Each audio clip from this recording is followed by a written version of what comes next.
The Adventures of Sherlock Holmes by Sir Arthur Conan Doyle. Adventure 4. The Boscombe Valley Mystery. We were seated at breakfast one morning, my wife and I, when the maid brought in a telegram. It was from Sherlock Holmes, and ran in this way. "Have you a couple of days to spare? Have just been wired for from the west of England in connection with Boscombe Valley tragedy. Shall be glad if you will come with me. Air and scenery perfect. Leave Paddington by the 11:15. "What do you say, dear?" said my wife, looking across at me. "Will you go?" "I really don't know what to say. I have a fairly long list at present." "Oh, Anstruther would do your work for you. You have been looking a little pale lately. I think that the change would do you good. And you are always so interested in Mr. Sherlock Holmes's cases." "I should be ungrateful if I were not, seeing what I gained through one of them," I answered. "But if I am to go, I must pack at once, for I have only half an hour." My experience of camp life in Afghanistan had at least had the effect of making me a prompt and ready traveller. My wants were few and simple, so that in less than the time stated I was in a cab with my valise, rattling away to Paddington Station.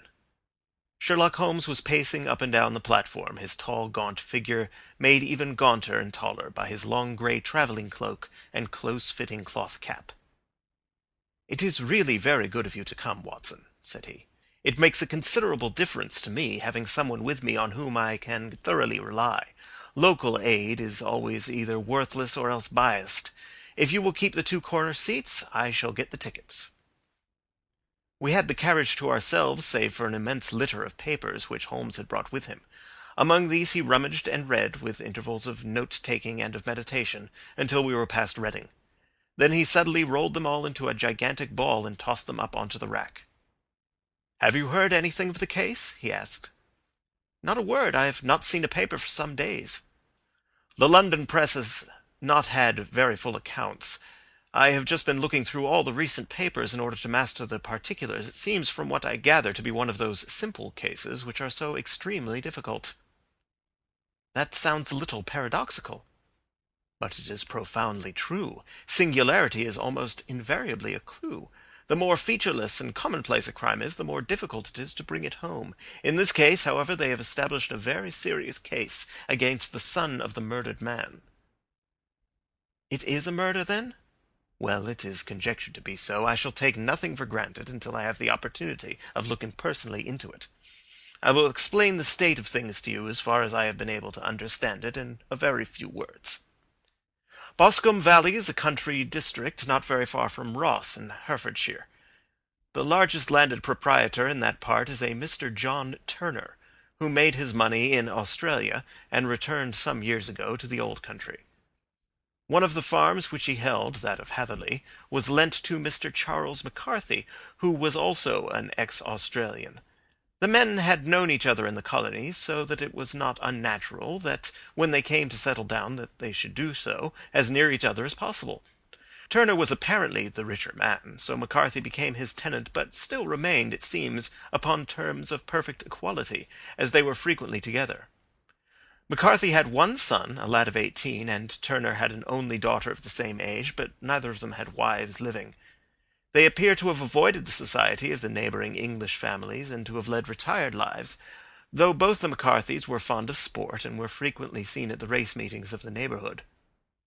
McCarthy kept two servants, a man and a girl. Turner had a considerable household, some half-dozen at the least.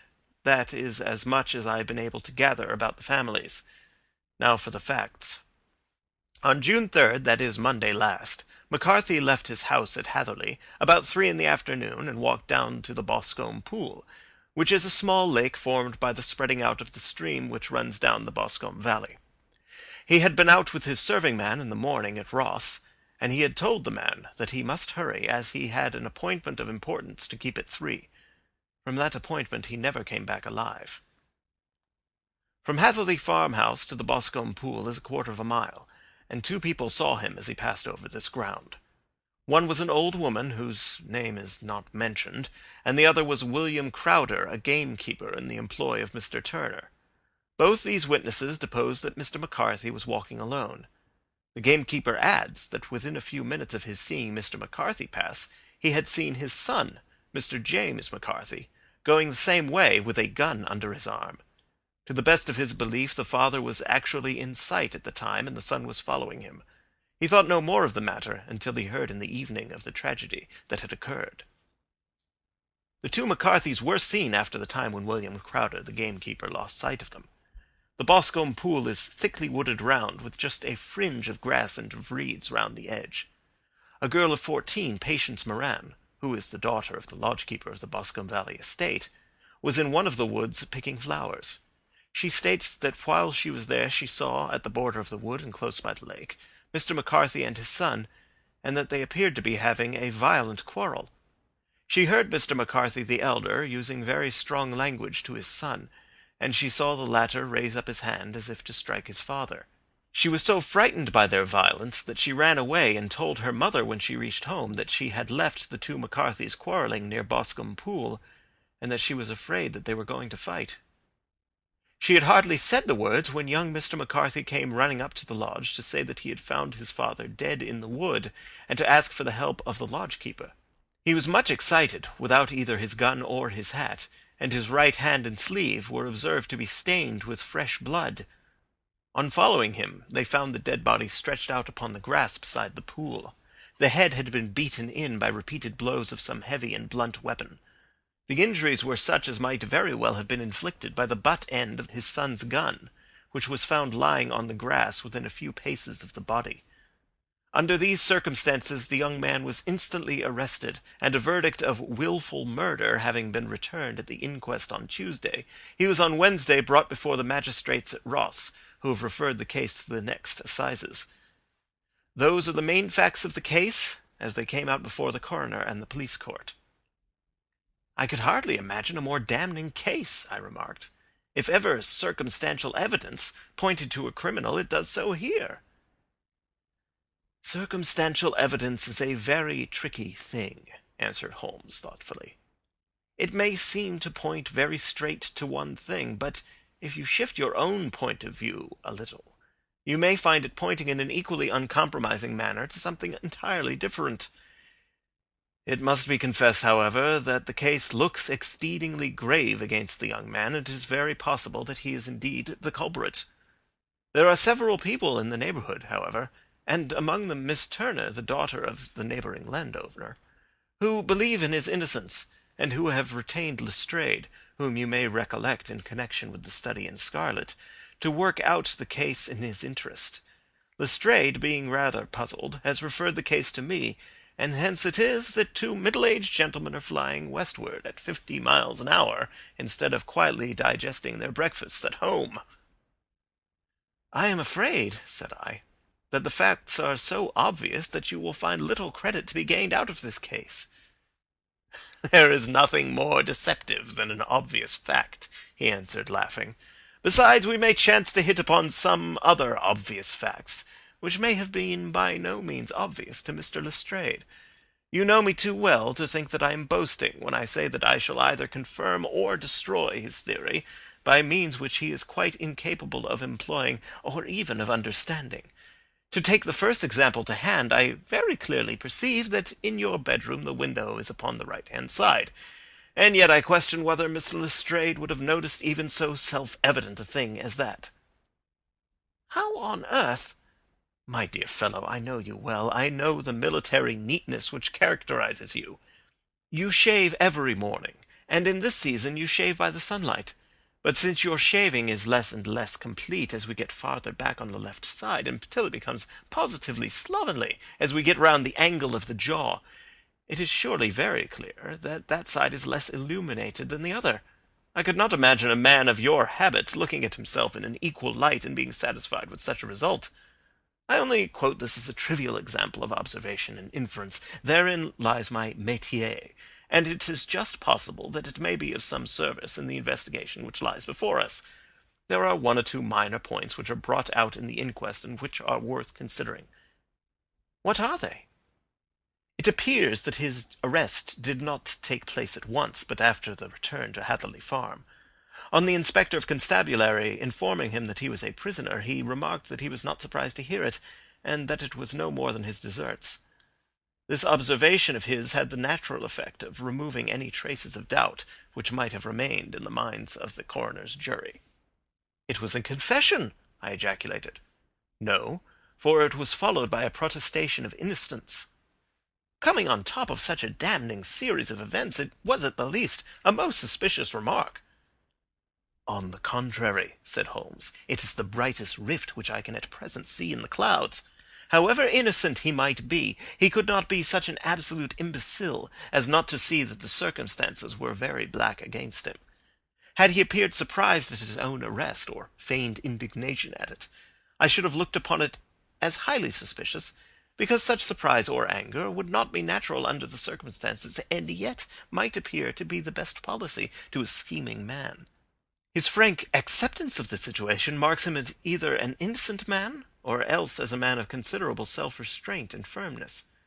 As to his remark about his deserts, it was also not unnatural, if you consider that he stood beside the dead body of his father, and that there is no doubt that he had that very day so far forgotten his filial duty as to bandy words with him, and even, according to the little girl whose evidence is so important, to raise his hand as if to strike him.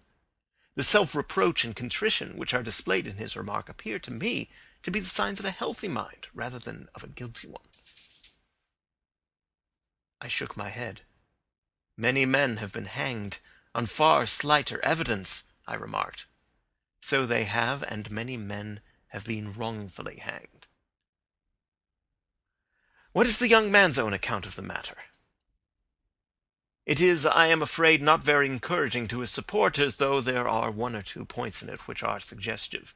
You will find it here, and may read it for yourself." He picked out from his bundle a copy of the local Herefordshire paper, and having turned down the sheet, he pointed out the paragraph in which the unfortunate young man had given his own statement of what had occurred. I settled myself down in the corner of the carriage, and read it very carefully. It ran in this way: "Mr. James McCarthy, the only son of the deceased, was then called and gave evidence as follows. I had been away from home for 3 days at Bristol, and had only just returned upon the morning of last Monday the 3rd. My father was absent from home at the time of my arrival, and I was informed by the maid that he had driven over to Ross with John Cobb, the groom. Shortly after my return I heard the wheels of his trap in the yard, and, looking out of my window, I saw him get out and walk rapidly out of the yard, though I was not aware in which direction he was going. I then took my gun and strolled out in the direction of the Boscombe Pool with the intention of visiting the rabbit warren which is upon the other side. On my way I saw William Crowder, the gamekeeper, as he had stated in his evidence, but he is mistaken in thinking that I was following my father. I had no idea that he was in front of me. When about 100 yards from the pool I heard a cry of coo-ee, which is an usual signal between my father and myself. I then hurried forward, and found him standing by the pool. He appeared to be much surprised at seeing me, and asked me rather roughly what I was doing there. A conversation ensued which led to high words and almost to blows, for my father was a man of a very violent temper. Seeing that his passion was becoming ungovernable, I left him and returned towards Hatherley Farm. I had not gone more than 150 yards, however, when I heard a hideous outcry behind me, which caused me to run back again. I found my father expiring upon the ground with his head terribly injured. I dropped my gun and held him in my arms, but he almost instantly expired. I knelt beside him for some minutes, and then made my way to Mr. Turner's lodgekeeper, his house being the nearest, to ask for assistance. I saw no one near my father when I returned, and I have no idea how he came by his injuries. He was not a popular man, being somewhat cold and forbidding in his manners. But he had, as far as I know, no active enemies. I know nothing further of the matter." The Coroner: "Did your father make any statement to you before he died?" Witness: "He mumbled a few words, but I could only catch some allusion to a rat." The Coroner: "What did you understand by that?" Witness: "It conveyed no meaning to me. I thought that he was delirious." The Coroner: "What was the point upon which your father had this final quarrel?" Witness: "I should prefer not to answer." The Coroner: "I am afraid that I must press it." Witness: "It is really impossible for me to tell you. I can assure you that it has nothing to do with the sad tragedy which followed." The coroner. That is for the court to decide. I need not point out to you that your refusal to answer will prejudice your case considerably in any future proceedings which may arise. Witness. I still must refuse. The coroner. I understand that the cry of cooee was a common signal between you and your father. Witness. It was. The coroner. How was it then that he uttered it before he saw you and before he even knew that you had returned from Bristol? Witness, with considerable confusion. I do not know. A juryman. Did you see nothing which aroused your suspicions when you returned on hearing the cry and found your father fatally injured? Witness. Nothing definite. The coroner. What do you mean? Witness. I was so disturbed and excited as I rushed out into the open that I could think of nothing except my father. Yes, I have a vague impression that as I ran forward, something lay upon the ground to the left of me. It seemed to be something grey in colour, a coat of some sort, or a plaid, perhaps. When I rose from my father, I looked round for it, but it was gone. Do you mean that it had disappeared before you went to help? Yes, it was gone. You cannot say what it was? No, I had a feeling something was there. How far from the body? 12 yards or so. And how far from the edge of the wood? About the same. Then if it was removed, it was while you were within 12 yards of it? Yes, but with my back towards it. This concluded the examination of the witness. I see, said I as I glanced down the column, that the coroner in his concluding remarks was rather severe upon young McCarthy. He calls attention, and with reason, to the discrepancy about his father having signalled to him before seeing him, and also to his refusal to give details of his conversation with his father, and his singular account of his father's dying words. They are all, as he remarks, very much against the son. Holmes laughed softly to himself, and stretched himself out upon the cushioned seat. Both you and the coroner have been at some pains, said he, to single out the very strongest points in the young man's favour. Don't you see that you alternately give him credit for having too much imagination and too little? Too little if he could not invent a cause of quarrel which would give him the sympathy of the jury. Too much if he evolved from his own inner consciousness anything so outré as a dying reference to a rat, and the incident of the vanishing cloth. No, sir, I shall approach this case from the point of view that what this young man says is true, and we shall see whither that hypothesis will lead us. And now here is my pocket Petrarch, and not another word shall I say of this case until we are on the scene of action. We lunch at Swindon, and I see that we shall be there in 20 minutes. It was nearly 4 o'clock when we at last, after passing through the beautiful Strand Valley and over the broad gleaming Severn, found ourselves at the pretty little country town of Ross. A lean ferret-like man, furtive and sly-looking, was waiting for us upon the platform. In spite of the light brown dustcoat and leather leggings which he wore in deference to his rustic surroundings, I had no difficulty in recognizing Lestrade of Scotland Yard. With him we drove to the Hereford Arms, where a room had already been engaged for us. "I have ordered a carriage," said Lestrade, as we sat over a cup of tea. "I knew your energetic nature, and that you would not be happy until you had been on the scene of the crime." "It was very nice and complimentary of you," Holmes answered. "It is entirely a question of barometric pressure." Lestrade looked startled. "I do not quite follow," he said. "How is the glass? 29, I see. No wind and not a cloud in the sky. I have a case full of cigarettes here which needs smoking, and the sofa is very much superior to the usual country hotel abomination. I do not think that it is probable that I shall use the carriage tonight." Lestrade laughed indulgently.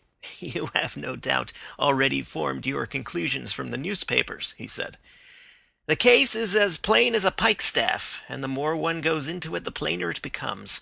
Still, of course, one can't refuse a lady, and such a very positive one, too. She has heard of you, and would have your opinion, though I repeatedly told her that there was nothing which you could do which I had not already done. Why, bless my soul, here is her carriage at the door." He had hardly spoken before there rushed into the room one of the most lovely young women that I have ever seen in my life. Her violet eyes shining, her lips parted, a pink flush upon her cheeks, all thought of her natural reserve lost in her overpowering excitement and concern.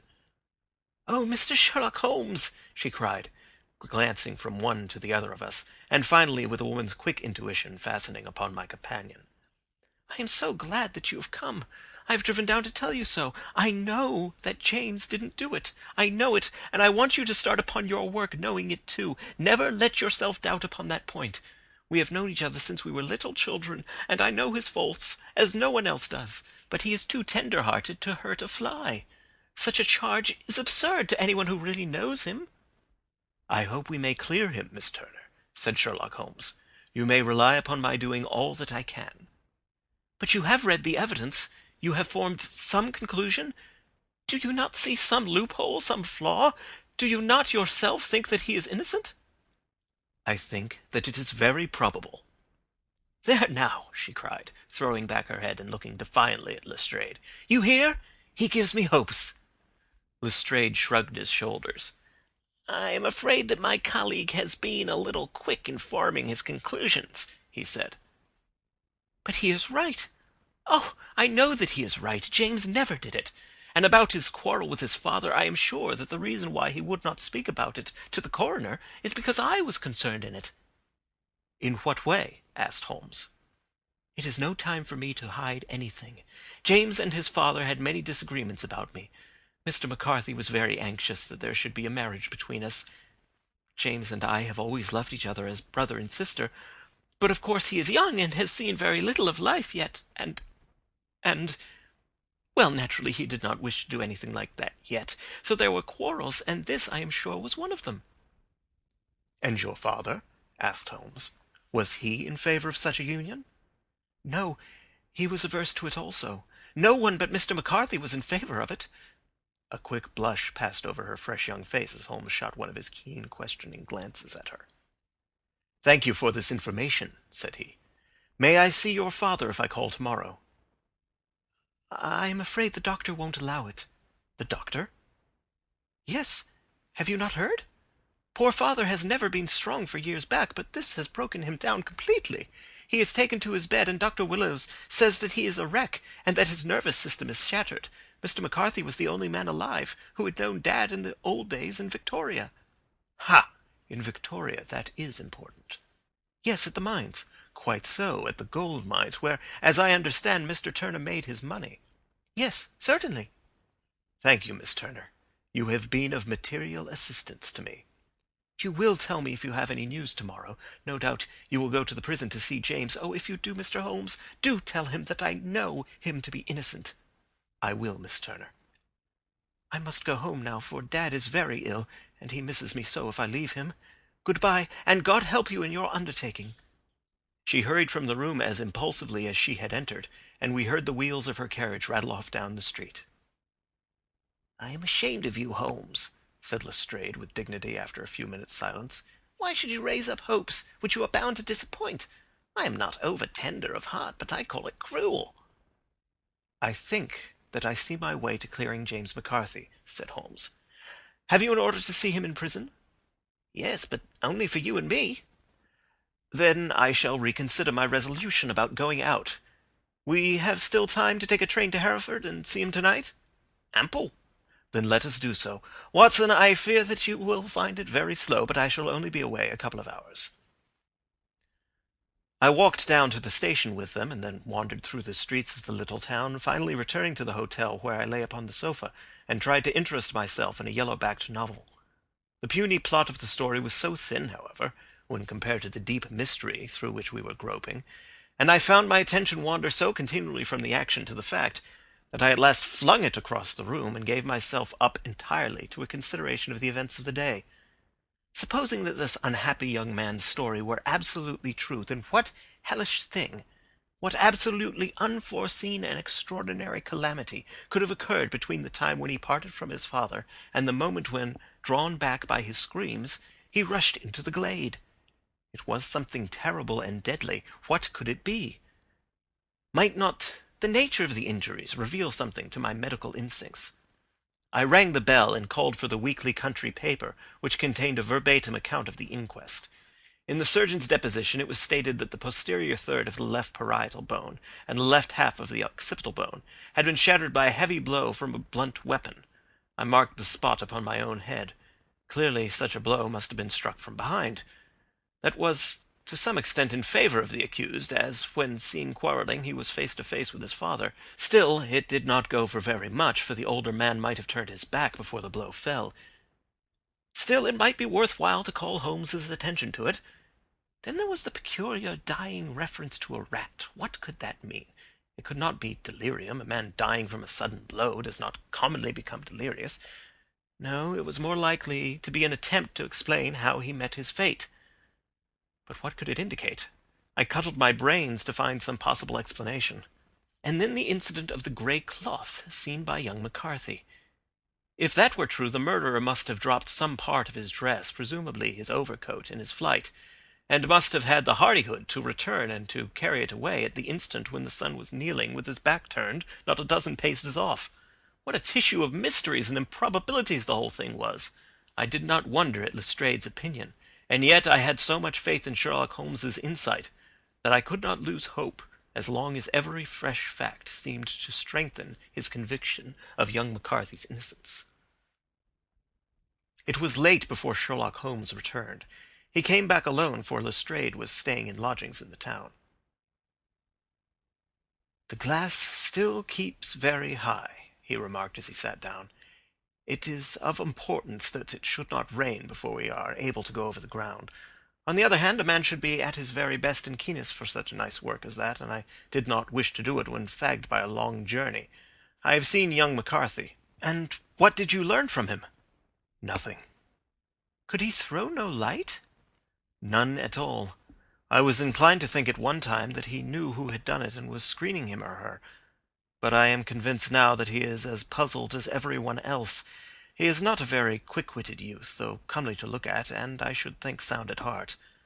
"I cannot admire his taste," I remarked, "if it is indeed a fact that he was averse to a marriage with so charming a young lady as this Miss Turner." "Ah, thereby hangs a rather painful tale. This fellow is madly, insanely in love with her, but some 2 years ago, when he was only a lad, and before he really knew her, for she had been away 5 years at a boarding school, what does the idiot do but get into the clutches of a barmaid in Bristol and marry her at a registry office? No one knows a word of the matter, but you can imagine how maddening it must be to him to be upbraided for not doing what he would give his very eyes to do, but which he knows to be absolutely impossible. It was sheer frenzy of this sort which made him throw his hands up into the air when his father, at their last interview, was goading him on to propose to Miss Turner. On the other hand, he had no means of supporting himself, and his father, who was by all accounts a very hard man, would have thrown him over utterly had he known the truth. It was with his barmaid wife that he had spent the last 3 days in Bristol, and his father did not know where he was. Mark that point. It is of importance. Good has come out of evil, however, for the barmaid, finding from the papers that he is in serious trouble and likely to be hanged, has thrown him over utterly and has written to him to say that she has a husband already in the Bermuda dockyard, so that there is really no tie between them. I think that bit of news has consoled young McCarthy for all that he has suffered." "But if he is innocent, who has done it?" "Ah, who? I would call your attention very particularly to 2 points. One is that the murdered man had an appointment with someone at the pool, and that the someone could not have been his son, for his son was away, and he did not know when he would return. The second is that the murdered man was heard to cry coo-ee before he knew that his son had returned. Those are the crucial points upon which the case depends." "And now let us talk about George Meredith, if you please, and we shall leave all minor matters until tomorrow." There was no rain, as Holmes had foretold, and the morning broke bright and cloudless. At 9 o'clock Lestrade called for us with the carriage, and we set off for Hatherley Farm and the Boscombe Pool. "There is serious news this morning," Lestrade observed. "It is said that Mr. Turner of the Hole is so ill that his life is despaired of." "An elderly man, I presume?" said Holmes. "About 60. But his constitution has been shattered by his life abroad, and he has been in failing health for some time. This business has had a very bad effect upon him. He was an old friend of McCarthy's, and, I may add, a great benefactor to him, for I have learned that he gave him Hatherley Farm rent-free." "Indeed, that is interesting," said Holmes. "Oh, yes. In 100 other ways he has helped him. Everybody about here speaks of his kindness to him." "Really? Does it not strike you as a little singular that this McCarthy, who appears to have had little of his own, and to have been under such obligations to Turner, should still talk of marrying his son to Turner's daughter, who is presumably heiress to the estate, and that in such a very cocksure manner, as if it were merely a case of proposal and all else would follow? It is the more strange since we know that Turner himself was averse to the idea. The daughter told us as much. Do you not deduce something from that?" "We have got to the deduces and the inferences," said Lestrade, winking at me. "I find it hard enough to tackle facts home without flying away after theories and fancies." "You are right," said Holmes demurely. "You do find it very hard to tackle the facts." "Anyhow, I have grasped one fact which you seem to find it difficult to get hold of," replied Lestrade with some warmth. "And that is?" "That McCarthy Sr. met his death from McCarthy Jr., and that all theories to the contrary are the merest moonshine." "Well, moonshine is a brighter thing than fog," said Holmes, laughing. "But I am very much mistaken if this is not Hatherley Farm upon the left." "Yes, that is it." It was a widespread, comfortable-looking building, 2-storied, slate-roofed, with great yellow blotches of lichen upon the grey walls. The drawn blinds and the smokeless chimneys, however, gave it a stricken look, as though the weight of this horror still lay heavy upon it. We called at the door, when the maid, at Holmes's request, showed us the boots which her master wore at the time of his death, and also a pair of the son's, though not the pair which he had then had. Having measured these very carefully from 7 or 8 different points, Holmes desired to be led to the courtyard, from which we all followed the winding track which led to Boscombe Pool. Sherlock Holmes was transformed when he was hot upon such a scent as this. Men who had only known the quiet thinker and logician of Baker Street would have failed to recognize him. His face flushed and darkened. His brows were drawn into 2 hard black lines, while his eyes shone out from beneath them with a steely glitter. His face was bent downward, his shoulders bowed, his lips compressed, and the veins stood out like whipcord in his long sinewy neck. His nostrils seemed to dilate with a purely animal lust for the chase, and his mind was so absolutely concentrated upon the matter before him that a question or remark fell unheeded upon his ears, or at the most only provoked a quick, impatient snarl in reply. Swiftly and silently he made his way along the track which ran through the meadows, and so by way of the woods to the Boscombe Pool. It was damp, marshy ground, as is all that district, and there were marks of many feet, both upon the path and amid the short grass which bounded it on either side. Sometimes Holmes would hurry on, sometimes stop dead, and once he made quite a little detour into the meadow. Lestrade and I walked behind him, the detective indifferent and contemptuous, while I watched my friend with the interest which sprang from the conviction that every one of his actions was directed towards a definite end. The Boscombe Pool, which is a little reed-girt sheet of water some 50 yards across, is situated at the boundary between the Hatherley Farm and the private park of the wealthy Mr. Turner.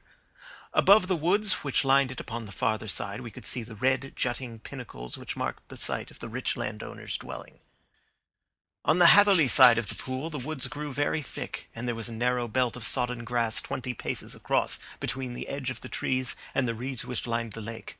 Lestrade showed us the exact spot at which the body had been found, and indeed so moist was the ground that I could plainly see the traces which had been left by the fall of the stricken man. To Holmes, as I could see by his eager face and peering eyes, very many other things were to be read upon the trampled grass. He ran round, like a dog who is picking up a scent, and then turned upon my companion. "What did you go into the pool for?" he asked. "I fished about with a rake. I thought there might be some weapon or other trace, but how on earth—" "Oh, tut, tut, I have no time. That left foot of yours with its inward twist is all over the place. A mole could trace it, and there it vanishes among the reeds. Oh, how simple it would have all been had I been here before they came like a herd of buffalo and wallowed all over it. Here is where the party with the lodgekeeper came, and they have covered all tracks for 6 or 8 feet round the body. But here are 3 separate tracks of the same feet." He drew out a lens and lay down upon his waterproof to have a better view, talking all the time rather to himself than to us. "These are young McCarthy's feet. Twice he was walking, and once he ran swiftly, so that the soles are deeply marked and the heels hardly visible. That bears out his story. He ran when he saw his father on the ground. Then here are the father's feet as he paced up and down. What is this, then? It is the butt end of the gun as the son stood listening. And this? Ha ha! What have we here? Tiptoes, tiptoes square, too. Quite unusual boots. They come, they go, they come again. Of course, that was for the cloak. Now, where did they come from? He ran up and down, sometimes losing, sometimes finding the track, until we were well within the edge of the wood and under the shadow of a great beech, the largest tree in the neighbourhood. Holmes traced his way to the farther side of this, and lay down once more upon his face with a little cry of satisfaction. For a long time he remained there, turning over the leaves and dried sticks, gathering up what seemed to me to be dust into an envelope, and examining with his lens not only the ground, but even the bark of the tree as far as he could reach. A jagged stone was lying among the moss, and this he also carefully examined and retained. Then he followed a pathway through the wood until he came to the high road, where all traces were lost. "It has been a case of considerable interest," he remarked, returning to his natural manner. "I fancy that this grey house on the right must be the lodge. I think that I will go in and have a word with Moran, and perhaps write a little note. Having done that, we may drive back to our luncheon. You may walk to the cab, and I shall be with you presently." It was about 10 minutes before we regained our cab and drove back into Ross, Holmes still carrying with him the stone which he had picked up in the wood. "This may interest you, Lestrade," he remarked, holding it out. "The murder was done with it." "I see no marks." "There are none." "How do you know, then?" "The grass was growing under it. It had only lain there a few days. There was no sign of a place whence it had been taken. It corresponds with the injuries. There is no sign of any other weapon." "And the murderer?" "Is a tall man, left-handed, limps with the right leg, wears thick-soled shooting boots and a grey cloak, smokes Indian cigars, uses a cigar holder, and carries a blunt penknife in his pocket. There are several other indications, but these may be enough to aid us in our search." Lestrade laughed. "I am afraid that I am still a skeptic," he said. "Theories are all very well, but we have to deal with a hard-headed British jury." "Nous verrons," answered Holmes calmly. "You work your own method, and I shall work mine. I shall be busy this afternoon, and shall probably return to London by the evening train." "And leave your case unfinished?" "No, finished." "But the mystery?" "It is solved." "Who is the criminal, then?" "The gentleman I describe." "But who is he?" "Surely it would not be difficult to find out. This is not such a populous neighbourhood." Lestrade shrugged his shoulders. "I am a practical man," he said, "and I really cannot undertake to go about the country looking for a left-handed gentleman with a game leg. I should become the laughing-stock of Scotland Yard." "All right," said Holmes quietly. "I have given you the chance. Here are your lodgings. Good-bye. I shall drop you a line before I leave." Having left Lestrade at his rooms, we drove to our hotel, where we found lunch upon the table. Holmes was silent and buried in thought, with a pained expression upon his face, as one who finds himself in a perplexing position. "Look here, Watson," he said when the cloth was cleared. "Just sit down in this chair, and let me preach to you for a little. I don't know quite what to do, and I should value your advice. Light a cigar, and let me expound." "Pray do so."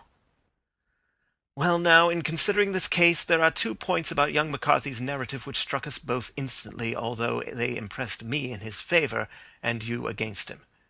One was the fact that his father should, according to his account, cry "Cooee" before seeing him. The other was his singular dying reference to a rat. He mumbled several words, you understand, but that was all that caught the son's ear. Now, from this double point our research must commence, and we will begin it by presuming that what the lad says is absolutely true. What of this cooee, then? Well, obviously it could not have been meant for the son. The son, as far as he knew, was in Bristol. It was mere chance that he was within earshot. The cooee was meant to attract the attention of whoever it was that he had the appointment with. But cooee is a distinctly Australian cry, and one which is used between Australians. There is a strong presumption that the person whom McCarthy expected to meet him at Boscombe Pool was someone who had been in Australia. What of the rat, then? Sherlock Holmes took a folded paper from his pocket and flattened it out on the table. "This is a map of the colony of Victoria," he said. "I wired to Bristol for it last night." He put his hand over part of the map. "What do you read?" "A rat," I read. "And now?" He raised his hand. Ballarat. Quite so. That was the word the man uttered, and of which his son only caught the last two syllables. He was trying to utter the name of his murderer, so-and-so of Ballarat. "It is wonderful!" I exclaimed. "It is obvious. And now you see I had narrowed the field down considerably. The possession of a grey garment was a third point which, granting the son's statement to be correct, was a certainty. We have come now out of mere vagueness to the definite conception of an Australian from Ballarat with a grey cloak." "Certainly." "And one who was at home in the district, for the pool can only be approached by the farm or by the estate, where strangers could hardly wander." "Quite so." "Then comes our expedition of today.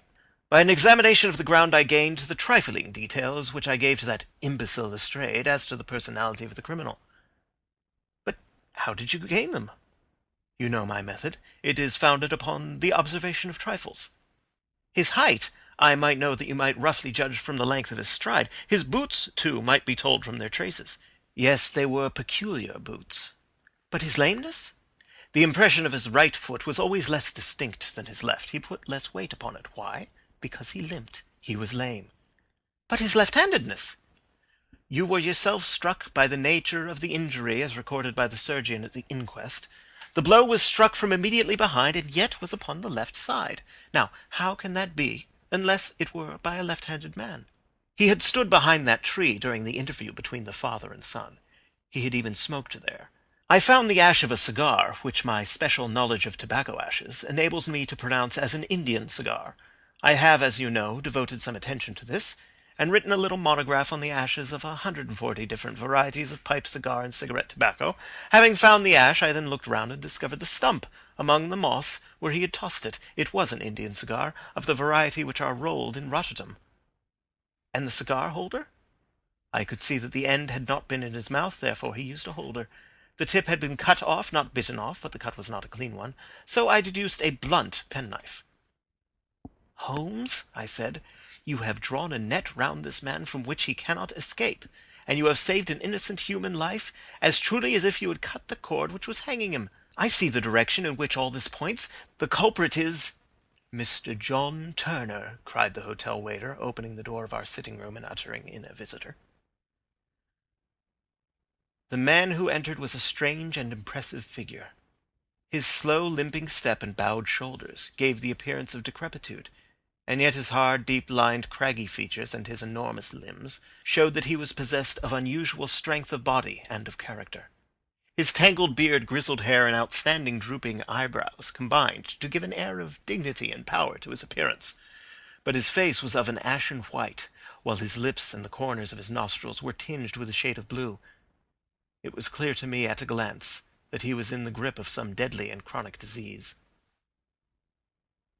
"Pray sit down on the sofa," said Holmes gently. "You had my note?" "Yes, the lodgekeeper brought it up. You said that you wished to see me here to avoid scandal." "I thought people would talk if I went to the hall." "And why did you wish to see me?" He looked across at my companion with despair in his weary eyes, as though his question was already answered. "Yes," said Holmes, answering the look rather than the words. "It is so. I know all about McCarthy." The old man sank his face in his hands. "God help me!" he cried. "But I would not have let the young man come to harm. I give you my word that I would have spoken out if it went against him at the assizes." "I am glad to hear you say so," said Holmes gravely. "I would have spoken now, had it not been for my dear girl. It would break her heart. It will break her heart when she hears that I am arrested." "It may not come to that," said Holmes. "What?" "I am no official agent. I understand that it was your daughter who required my presence here, and I am acting in her interests. Young McCarthy must be got off, however." "I am a dying man," said old Turner. "I have had diabetes for years. My doctor says it is a question whether I shall live a month. Yet I would rather die under my own roof than in a jail." Holmes rose and sat down at the table with his pen in his hand and a bundle of paper before him. "Just tell us the truth," he said. "I shall jot down the facts, you will sign it, and Watson here can witness it. Then I could produce your confession at the last extremity to save young McCarthy. I promise you that I shall not use it unless it is absolutely needed." "It's as well," said the old man. "It's a question whether I shall live to the assizes, so it matters little to me, but I should wish to spare Alice the shock. And now I will make the thing clear to you. It has been a long time in the acting, but it will not take me long to tell. You didn't know this dead man, McCarthy. He was a devil incarnate, I tell you that. God keep you out of the clutches of such a man as he. His grip has been upon me these 20 years, and he has blasted my life. I'll tell you first how I came to be in his power. It was in the early 60s at the diggings. I was a young chap then, hot-blooded and reckless, ready to turn my hand at anything. I got among bad companions, took to drink, had no luck with my claim, took to the bush, and in a word became what you would call over here a highway robber. There were 6 of us, and we had a wild, free life of it, sticking up a station from time to time, or stopping the wagons on the road to the diggings. Black Jack of Ballarat was the name I went under, and our party is still remembered in the colony as the Ballarat Gang. One day, a gold convoy came down from Ballarat to Melbourne, and we lay in wait for it and attacked it.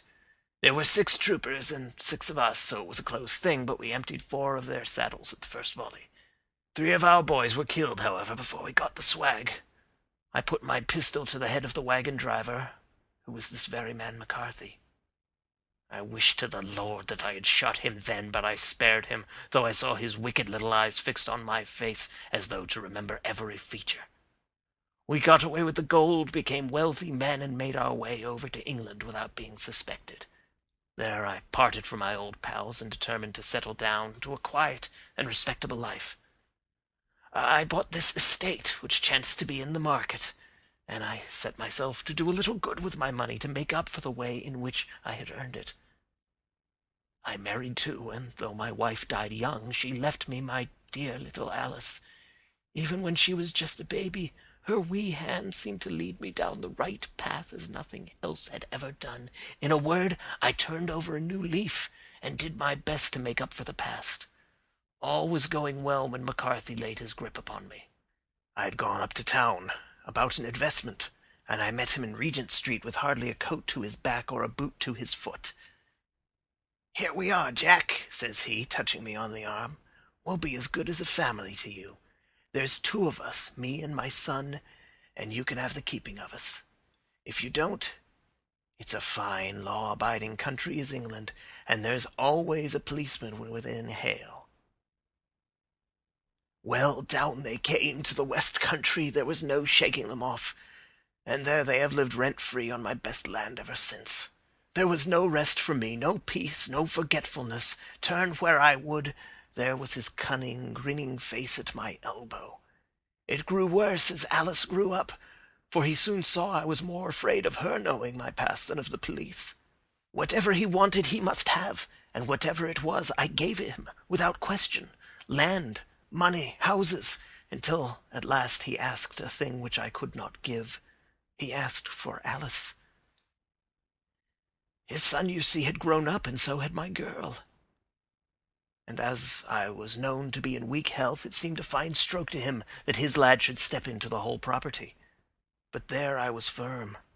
I would not have his cursed stock mixed with mine. Not that I had any dislike to the lad, but his blood was in him, and that was enough. I stood firm. McCarthy threatened. I braved him to do his worst.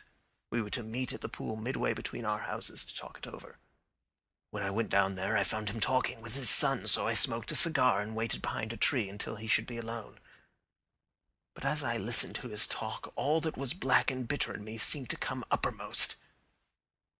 He was urging his son to marry my daughter with as little regard for what she might think, as if she were a slut from off the streets. It drove me mad to think that I and all that I held most dear should be in the power of such a man as this. Could I not snap the bond? I was already a dying and desperate man. Though clear of mind and fairly strong of limb, I knew that my own fate was sealed. But my memory and my girl both could be saved if I could but silence that foul tongue. I did it, Mr. Holmes. I would do it again. Deeply as I have sinned, I have led a life of martyrdom to atone for it. But that my girl should be entangled in the same meshes which held me was more than I could suffer. I struck him down with no more compunction than if he had been some foul and venomous beast. His cry brought back his son, but I had gained the cover of the wood, though I was forced to go back to fetch the cloak which I had dropped in my flight. That is the true story, gentlemen, of all that occurred. Well, it is not for me to judge you, said Holmes, as the old man signed the statement which had been drawn out. I pray that we may never be exposed to such a temptation. I pray not, sir. And what do you intend to do? In view of your health? Nothing. You are yourself aware that you will soon have to answer for your deed at a higher court than the assizes. I will keep your confession, and if McCarthy is condemned, I shall be forced to use it. If not, it shall never be seen by mortal eye, and your secret, whether you be alive or dead, shall be safe with us. Farewell, then, said the old man solemnly.